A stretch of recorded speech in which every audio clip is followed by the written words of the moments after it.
Hey guys, I'm Risha. I'm Ibrahim. And we're the Mandinka family. And today we have an awesome Mandinka teacher here today. We're going to ask them some questions. So you guys stay tuned. Stay tuned. You be my queen, you be my screensaver. I be a king, no be cinema. Diamond, mineral, situation critical. You be my queen, you be my screensaver. I be a king, no be cinema. Diamond, mineral, situation critical. Sun kiss your body, glitter, glitter. All right, guys. So as we mentioned, we have a special Mandinka teacher here today. Can you go ahead and introduce yourself and tell us where you're from? Yeah. Hello, wonderful viewers. My name is Mustapha, a native from Farato, and I am a student and a YouTuber.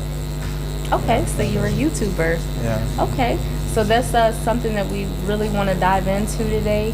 Can you tell us a bit about your YouTube channel and what you do, what your purpose is on your YouTube channel? Yeah, what I do on my YouTube channel is I teach the language and some vlogs. So what made me to teach the Mandinka language is that because it came to my notice that some of the brothers who are abroad, some of them can speak the language, but their daughters and sons cannot speak the language. So I think it is necessary to open a YouTube channel and start teaching the language so that they will, their kids can learn from it, because they will not have time to teach their children the language. So that's why that's the main reason I opened the YouTube channel. Okay, so like some continental Africans, like parents, African parents who are born here and move to the West, their children, when they end up raising their children in the West, it's harder for their children to catch on to the language. So now, in the age of like technology, it can help the kids learn. Yeah. Okay. And you know, it can also help, you know, the diasporans, the African diasporans as well, because if they're coming to the Gambia and surrounding countries where Mandinka is primarily spoken, or you know, that's one of the popular languages here, then they can begin to learn at least the basics of the language. Yeah. Okay. Okay. Do you like seek advice from elders? Because elders they do understand like the deeper Mandinka languages that are sometimes hard to translate. Do you tend to have a conversation with them to help you in your trying to teach people in Mandinka? Yeah, I do make some inquiries from them, because some words are very difficult to translate them into English. So I used to go to them and ask them like the meaning of the word, let them explain the word to me. So when they explain the word to me, I would try and come up, if I understand the word, I would try and come up a better meaning for the word. Translating a language is not easy, so there are a lot of challenges in it. So, but I used to make some inquiries and ask from the elders and my friends around me. So if I don't know the meaning of any word, I will not put it forward. I will wait until I have the meaning of it so that I can put it forward. Yeah. Gotcha. And I'm glad you brought that up, because if anyone out there speaks more than one language, you know that like how to structure sentences is completely different. Like English from Spanish to Mandinka to Wolof, like you guys say things differently. Just recently, my husband was explaining that the word, which is a Wolof word, but rek, R-E-K, it can mean something different if you add it to another word. So the word rek can mean different things depending on what word you add to it. Yeah. And so that's not something that's really common in the English language. Yeah. So it is, important to definitely, seek advice from people who understand how the sentences are formulated and how you can translate it, because there's what's called like a literal translation, and the literal translations don't make sense to the foreigner trying to learn the language. And then there's loose translation, where it's kind of like, okay, this is generally what this means, and then that way it can be understood by the foreigner. Yeah. So one thing I appreciate about your YouTube channel is that you break the word down. You explain like, hey, this is what this word means. And not only that, you like repeat it multiple times, because repetition in practice is key. It makes perfection. Yeah. So what gave you the idea to structure your teaching in that way? Yeah, what motivates me is that because the time I was doing my French course at the university, the teacher used to take it slow because when he's speak it like that, people find it very hard to learn it. So I think making it slow, it will be more easier for them to capture it. But if you say the word like that, people might not capture it. So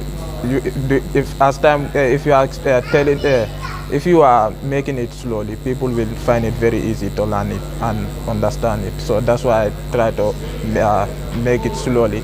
And right now, if you have watched my recent video, I come up with a new structure that, like, if I display the words on the screen, I think that will be more easy because if you are seeing the sentences and if you are seeing me repeating it, you will find it more easy to grasp it.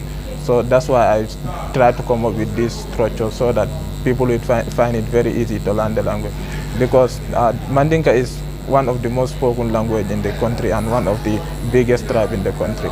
So by learning Mandinka, you will find it very easy to interact with the locals. So I think this new structure will be very helpful. And I'm trying to develop a book also.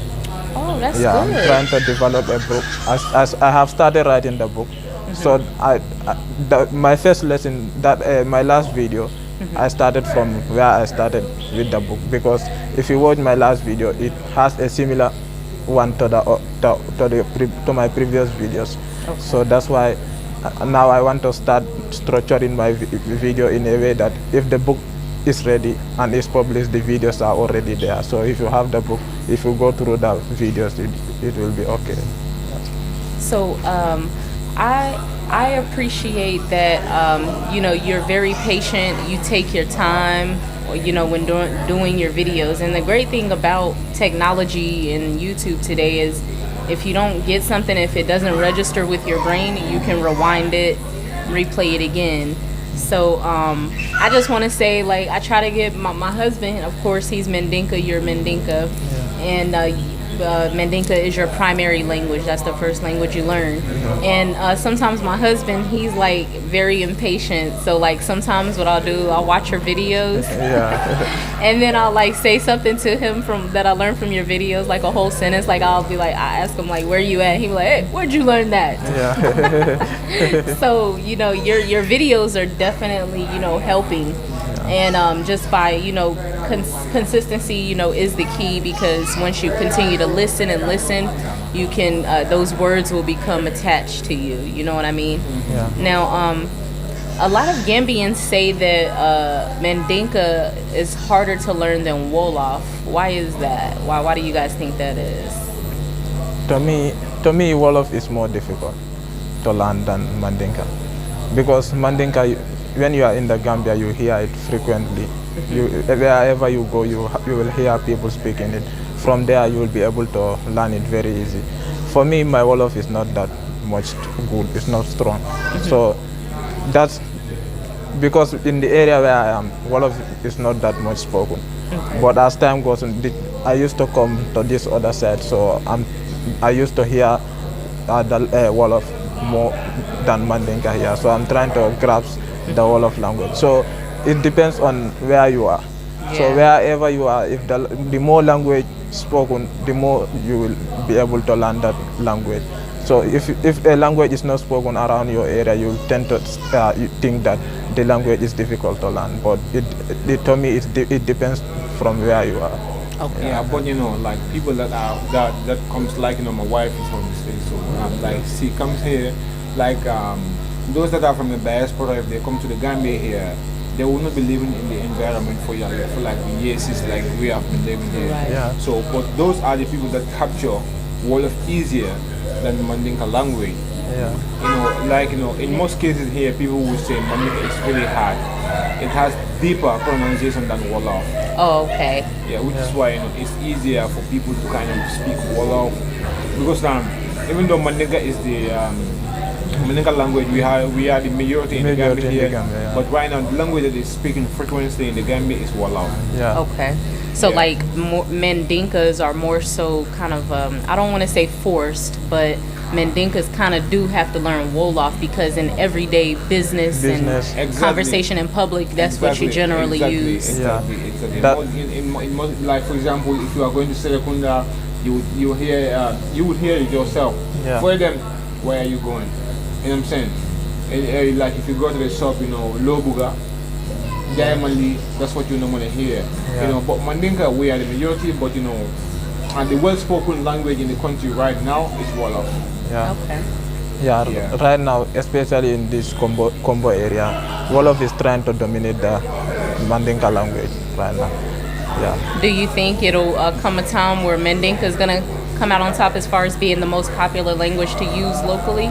Yeah, I would say maybe probably 5, 6, 7 years ago, I used to I can speak Wolof frequency because for 6 years I've been living my life with Wolof community or Wolof society, so I could that time I could speak Wolof, but there has been a time I realized that hey, like everyone wants to speak Wolof, like why? Yeah. No, I'm not gonna speak Wolof. Yeah. But that was kind of, I would say, kind of a little bit racist, but Yeah. you know what I'm saying? I was trying to Tribalism prevent my type. language. I was trying to prevent my language, but at the end, I would say, vice versa, life goes on, it is what it is. So that's it, It's not easy, for him Yeah. to be translating Mandinka into Wolof because there are few people that, in the journalism industry that would broadcast the Mandinka into English language, like read from English language into Mandinka. Okay. So for him to do that, that's definitely amazing. That also is difficult. Because I used to hear from the news when they are reading they are using a newspaper to read the news using the Mandinka language and it's written in English. Doing that is all. For me, I used to think it's hard, but the more you practice, the more you'll be able to do it. So The easier it yeah, becomes. the easier it becomes. So tell us, what are some things that you teach on your YouTube channel?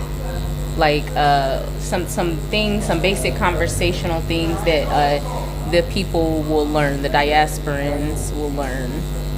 Yeah, like the sentences. Yeah, I think basic Mandinka, like this basic Mandinka, like where are you going to Ikata Minto, Ibe Minto, where are you? These basic things that you will like everyday sentences that you will need to be using. So I try to make those sentences for now. As time goes on, the more we go, the more deep we will be going, and the more interesting things will be.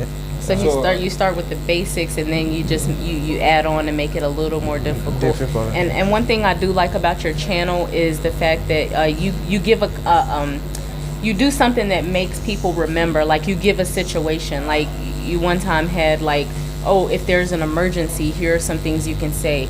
Hey, I need to go to the hospital. Are you feeling pain? Are you feeling sick? Things like that. Those are things like, oh, okay, I remember, like, yeah, if I'm in an emergency, I can say this. Yeah. So that's what I appreciate. Is there anyone that gives you an idea of coming up with a book, or you came up with that idea of trying to produce a book? Yeah, the idea of books came to my mind since I started it, but I didn't take it serious. But recently, someone told me, look, you should try and make a book. It will be more helpful. When they have the book, you can even sell the book. So when they have the book, it will help them, so that when they are watching the videos and they are going through the book, it will be very easy for them to learn. So I said, your idea is okay. First, I was not thinking I would make a book. I was just making the videos. But right now, it came to my mind that it will be really necessary to write a book. Yeah, it would be necessary, like especially when you like you started with a YouTube channel, you have subscribers that are interested in what you are doing. When your books come out, definitely they will want to You get can the book. expand Yeah. and bring them to other parts of how you're evolving as an influencer, because you're influencing people with you creating that content. Yeah. What challenges do you face as a YouTuber? To answer. What challenge? The challenges that I face as a YouTuber is that first is the time factor, because doing school and doing YouTube is difficult, because you will not have that, because school will engage you more, because there will be assignments, there will be presentations, there will be tests, there will be exams, so the time factor is always limited. So, but for me, I always try to make time for everything. So I will make time for my studies and school, and I will make time for YouTube. So during my free times, I will try and shoot videos as much as I can. Sometimes one day I used to shoot 4 videos, and I will leave the editing part until when I'm free again. Okay. I edit them all, and sometimes I used to upload them all, and they will be in private. So whenever I want to publish them, I publish them. Okay. So I used to create time in both. And as a YouTuber also, you go through a lot of challenges also. The internet factor is there. Sometimes you will be uploading a video before it will be 100%. The connection will be fluctuating, so it is always difficult, and the internet is very expensive. So yeah, those are the major challenges. Do you use the Wi-Fi or you use data, like mobile data? Sometimes I used to use Wi-Fi, but sometimes when things are slow, I used to take my money and buy credit and just upload it, because for me, I hate slow things. So Yeah. when things are slow, sometimes you'll be uploading a video from the morning up to the evening, the video will not be in. So if I have money, I just buy data and the video will be Okay, using do you have your own Wi-Fi or you get access from someone's Wi-Fi? Now I get access from someone's Wi-Fi, from my friend's Wi-Fi. From your friend's Wi-Fi. Yeah. Okay. So tell us, who is by Mustapha the person outside of YouTube? What do you say you do go to school? Where do you go to school and what are you studying? Yeah, I'm a student at the University of the Gambia. I'm studying biology, and I'm in my 3rd year now. So I'm left with 1 year. Okay. So I also do football during my leisure time, and yeah, that's basically me. So what would you like to do with your degree in biology? But I want to do biomedical science. If I graduate, if I finish my bachelor's, I want to further my education to doing biomedical science. Firstly, I wanted to do nursing, but I applied for nursing, and the first time I got rejected because I had a low grade in chemistry. So that's why I shifted to biology. And they said I can shift to biology, then from my first semester I can divert to nursing, but I joined the biology department and it was interesting, so I just continue with the biology. Okay. All right. Now you have some ways that people can reach you and also donate to you to help support your channel and also your other endeavors like your book and anything else you have coming. So how can people first reach you, and how can they donate to support you? Yeah, people can reach out to me through my Instagram. My Instagram name is @Mustapha_, and also my Facebook. My Facebook is @Mustapha Bojang, and I'm using Twitter @Mustapha_. I'm on Snapchat @Mustapha_BOJ. Yeah, so I'm in all these social media platforms, and if people want to donate to me, they can donate to me through my PayPal account. Yeah. Okay. And we'll put everything in the description box. Definitely support this young brother. He's like a little brother to me. He's a very kind, sweet-hearted young man, and he's just trying to make a way in life here in the Gambia, and he's doing something that means something to not only the community but actually the world, because I've learned a lot from him, from just speaking Mandinka and learning the basics to be able to have conversations with people when I'm going with my husband to the compounds and stuff. So I definitely appreciate it. Did you want to put your WhatsApp number or anything out? Yeah, my WhatsApp number is +220 3771885. Okay. All right. Well, any last comments? Yeah, the last comment that I would give, keep pushing, and let nothing, stop you from doing what you are doing. Like my wife said, spread the message of the Mandinka language, for it to reach, the global, and we are behind you as a Mandinka family. Definitely. You were gonna ask him about that saying. Okay, and that has you, because you are a Mandinka teacher. Yeah. If someone asks you, what does chomba chonkan, chomfanawa chonkan means? How would you translate that? How would I translate that? That's a hard one, I will try and find out and I will get back to you. Yeah. Alright, because my wife has been, I said to her, just a difficult thing to kind of, say, chomba chonkan, chomfanawa chonkan. Yeah. Like, chomba chonkan, like, this, for example, if this is chom, Yeah. like you put something on top of it, and put something on top of it, and you put another one on top of it, you put another one on top of it. That is chombo chonkan, chomfanawa chonkan, chomfanawa chonkan. Oh. Okay, now I understand. Yeah, that sounds like a tongue twister to me. Yeah, So, yeah. And like it's kind of like, is that like an old version of Mandinka It's language? kind of like I don't know how to best put it into. There are a few of those that sometimes if you explain it to someone, even me, if they tell it to me, I would understand what it meant. Okay. Like for example, nyonyan and nunonyan, and if they ask you to say that, it's kind of hard to pronounce the word correctly. Can you say it? Is it Proverbs? Probably proverbs, I would say. No, yeah, they are proverbs, exactly. Probably, I think that's what it is. Yeah. Like nyo nyan nani, no nyan nani. It's kind of like Nyo. It's like if they ask you to say it, Yeah. it will be hard to pronounce it. Pronounce it. So like, if it's hard to pronounce it, is it because it's such an old word? Maybe it dates back to the Mali Empire, it kind possibly. of dictates you on how much you understand the language. Okay. Yeah. Because like, even though English isn't our language, I can kind of like correlate it to they do have old English, like nobody speaks like how Shakespeare used to speak, like yea thou shalt not, like that's how it's like old English. Nobody speaks like that anymore. So even me having English as the first language, if I heard someone speak old English, I would be like, what? I don't understand like what that means. So Yeah. it's kind of like that, right? Like And and like the Mandinkas, like for example, something that I want to ask you, is that a challenge? Like the Mandinka in the combos and the Mandinka in the like in provincial provinces, like they are kind of a little bit of different. They have a little So, bit of difference. Like how do you tend to narrate those? Like in the combos here, Yeah. they would say Mbitakan. Yeah. So when you are from the other areas, you Nkata. Nkata, Yeah. is that something that you face, tend to have challenges on? Or? Yeah, I used to find challenges because sometimes when I see English sentences, sometimes I used to see two different ways of Mandinka, two different ways that you can say that sentences in Mandinka.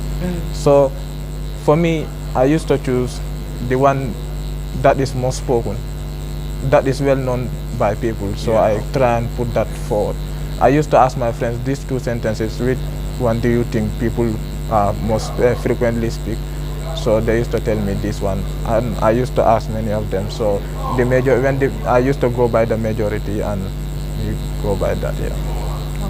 Okay, so which means your friends also play part in your music they play a major part, especially the one that I came with last time. Yeah, because he has been part of the journey since day one. He has been doing a lot. He is the one behind the editing. I used to edit. He also used to edit. But firstly, the time I started, he was the one doing the editing, and he helped me learn many things, and he played a major role in it. And since now we are working together, and we are trying to make things go forward. Is he also playing part in you coming up with your book? Yeah, he's also part of it, and we are trying to work together to make things better. Okay, well, you guys, you heard it here. We have by Mustapha, the Mandinka teacher. I will put his YouTube channel across the screen. Make sure you guys go subscribe and support him. All right, guys. I hope you enjoy this video. Don't forget to like, comment, subscribe. How can they reach us? The Mandinka Family on Facebook and the Mandinka Family on IG. You can send us an email at themandinkaFamily@gmail.com. All right, guys, and as always, don't forget, Black love is black power. See you guys.